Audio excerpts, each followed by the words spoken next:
Good morning guys! Buhay Amerika!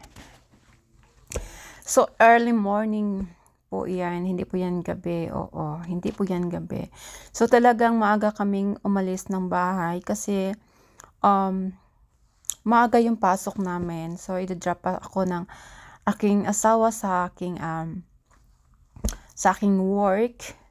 Yan, kasi maaga din, mas maaga yung work ng asawa ko kaysa akin. Kaya ako ay mas maagang dumating sa work ko. Pero okay lang kasi yung pagdating ko naman sa trabaho, pwede naman ako makapag-umpisa agad. Ayan, so ayan guys, buti na lang walang snow ngayon. So medyo maganda ang weather. Kaya walang snow sa ma-snow sa tabi-tabi. So nung nakaraan, grabe talaga guys, hindi ko kinakaya. Hindi ko talaga kinikiri, sobrang lamig. So ayan, dumaan muna kami sa quick trip kasi gusto namin mag-coffee at para naman mainit-init yung katawan namin at saka para paglabas namin sa kotse punta sa work kasi maglalakad pa ako konti papunta sa work. So at least mainit na yung katawan ko. Ayan, kasi malamig talaga.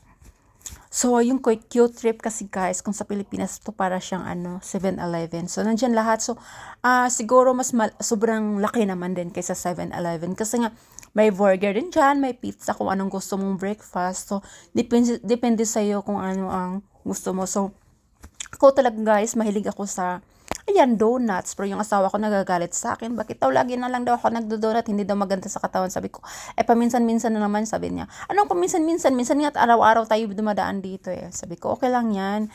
Kasi naman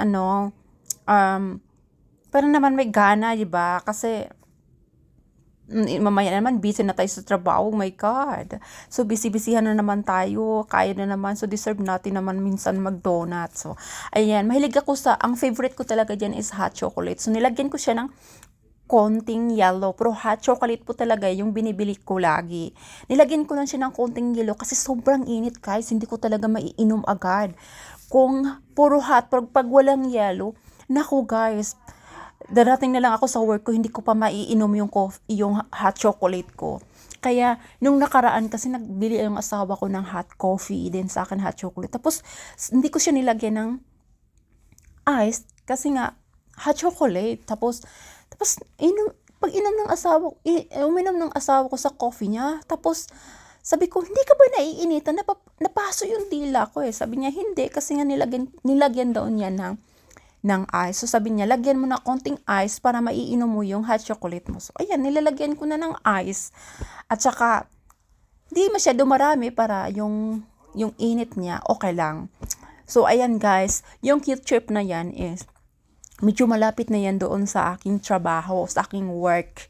So siguro na sa mga 8 minutes na yan. So, medyo malapit na. Pero sa asawa ko, medyo malayo pa. Pero dinadrop na lang niya ako una kasi sa kanya, siyempre hindi naman ako marunong magmaneho. Pero sinusubukan ko pa rin guys na matutong mag-drive kasi kailangan talaga dito sa US. Medyo takot pa ako sa ngayon pero go lang, kakayanin ko din to. So ayan guys, God bless and don't forget to like and follow my feeds, okay? Thank you so much and God bless. Bye-bye.